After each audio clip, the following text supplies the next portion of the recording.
Okay, as the President of the United States fights back on reports of the FBI's counterintelligence investigation into him, Washington Post columnist Mac Boot took a look at why they did that and how the president has served Russian interests. First, his financial interest. According to New York Magazine, people from the former Soviet Union spent north of $100 million across 10 Trump properties in New York and Florida since 2003. Then there's his aides. During the campaign, longtime Trump confidant Roger Stone was allegedly tipped off through an associate that WikiLeaks, accused of working with Russian intelligence, planned to dump stolen Democratic emails.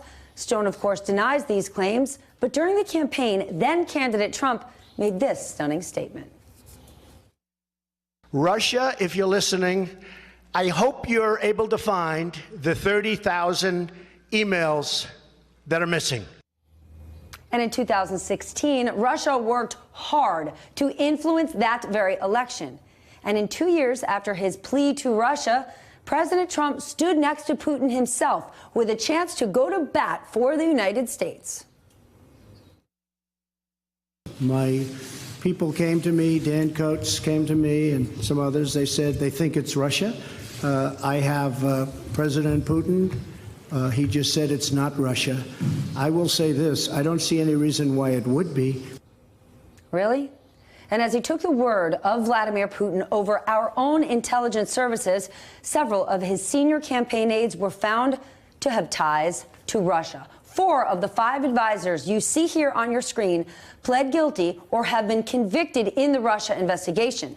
Campaign chairman Paul Manafort even offered a Putin-leaked oligarch briefings on the campaign. Since becoming the president, he has attacked the Justice Department and the FBI in particular, disparaging anyone involved in efforts to get to the bottom of his campaign and personal dealings with Russia, admitting this very thing to Lester Holt.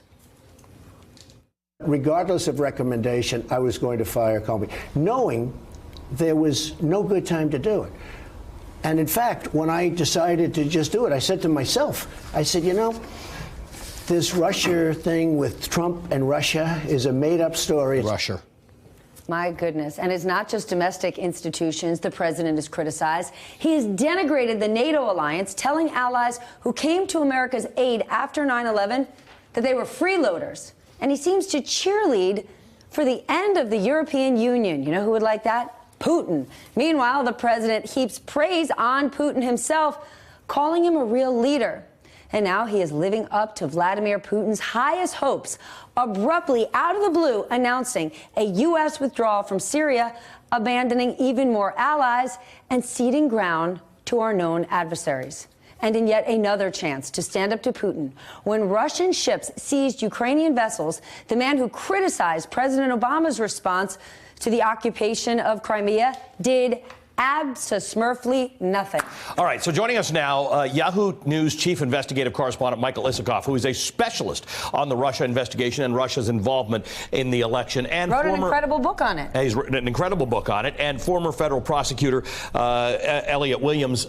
Look, there are 2 topics to discuss, guys. And Michael, you are a remarkable repository of knowledge on the Russia side. But Elliot, I actually want to start with you because if any other American had so many things going on that would trigger investigations or curiosity about involvement with an adversarial government, there would have been no controversy about such an investigation. In fact, in some of the leaked information, the FBI actually struggled with whether or not this information would become public and the FBI would face criticism. But it's not as if the FBI had any choice in this matter. Right. Okay, let's do a little thought exercise here. Take the name Donald Trump out of this. Right. And have a private citizen say into a microphone at a rally, Russia, if you're listening, please hack the emails of a major of a nominee for office for a major party in the United States. That right there is something that our intelligence apparatus, and frankly, the intelligence apparatus around the world should have been quite concerned by and taken a look at. If any individual had a private meeting in the Oval Office of the United States with the Russian foreign minister and disclosed classified information, as this president had done, that alone would have been cause to open an intelligence or criminal investigation right there, and on down and on and on and on. I mean, we can list, and Stephanie listed some of them in the beginning of this, the litany of things that should have caused enormous alarm and triggered investigations alone. So you're absolutely right, Allie. If any other person, if this weren't Donald Trump, if any other person engaged in this conduct, certainly we would have all been alarmed. Frankly, if it were another president of the United States, we would have all been alarmed and should have all been alarmed. So you're right. But it is alarming. We are alarmed. Michael, the Washington Post goes on to report that the president has taken great lengths to hide the details of his one-on-one meetings that he had with Putin, instructing his interpreter. Remember, he didn't have any of his aides with him, only an interpreter, but instructed the interpreter to not reveal what was said in those meetings.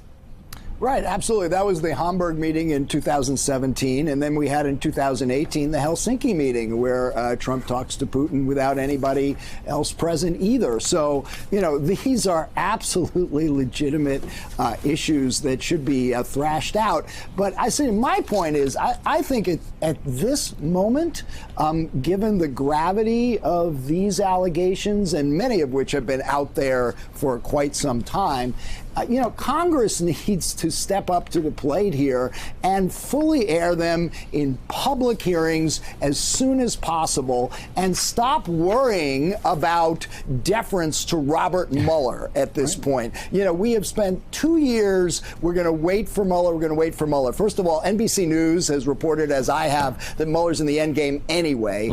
Number two, the crucial witnesses, Michael Cohen, February 7th. He's going to testify in public before Elliot Cummings. There's all sorts of questions about whether all questions are going to be on the table, particularly about the Trump Tower Moscow meeting, the Ukrainian peace plan.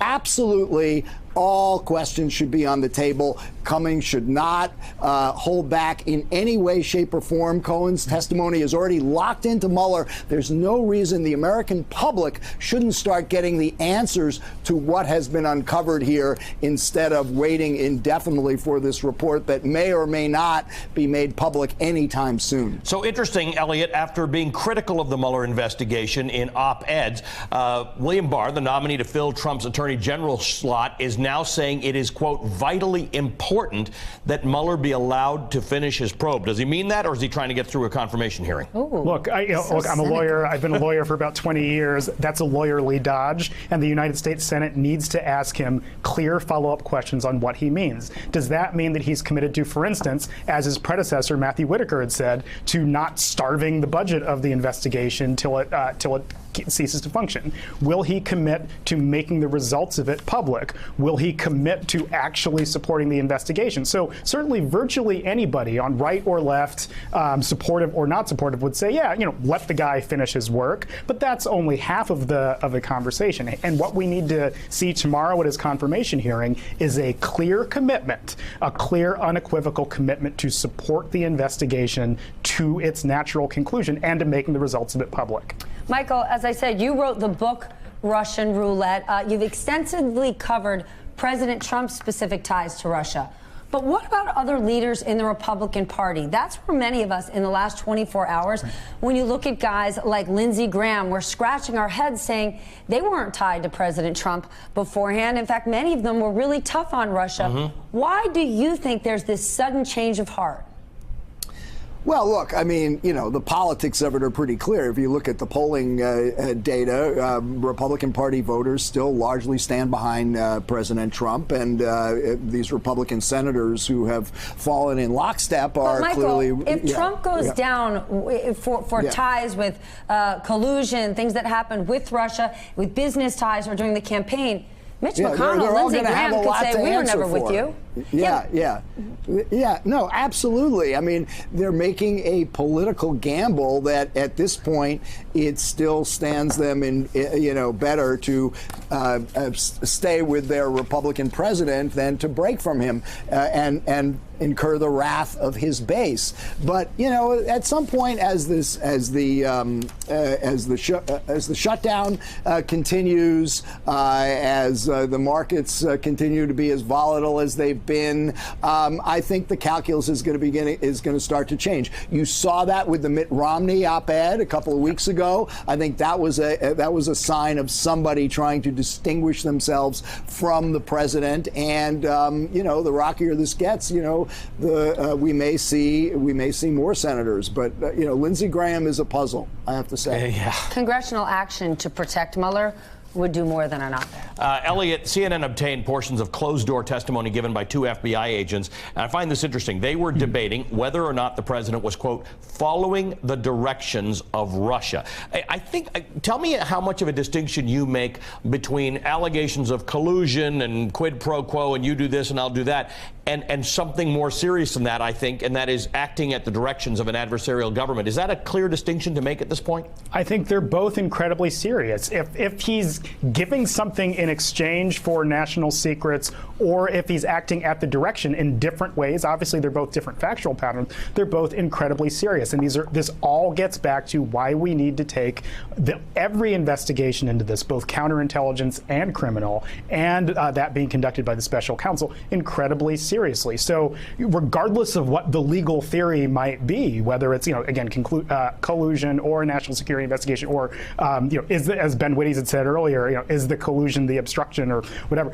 All of this needs to be investigated very thoroughly. And again, as I said earlier, I think it gets back to Barr's hearing tomorrow. This is the individual who's going to be overseeing it, and he has to be clear to commit in clear terms as to how he will protect all of this as it proceeds. I can't believe we're actually all having this conversation. Again, right. I couldn't believe it the first time we had it.